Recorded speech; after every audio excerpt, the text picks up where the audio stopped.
Cabinet Minister Rennington Lyngdoh Tongkhar, who was the chairman of the previous Regional Committee for West Khasi Hills, on Monday said that the topmost priority should be given to the will of the people of the border residents while resolving the second phase of boundary dispute with Assam.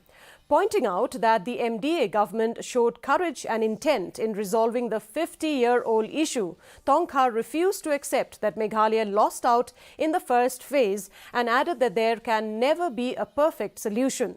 Many villagers residing in the 6 sectors resolved in the first phase continue to protest the Memorandum of Agreement signed between the two states on March 29th in the presence of Union Home Minister Amit Shah in New Delhi. They want the agreement to be revisited.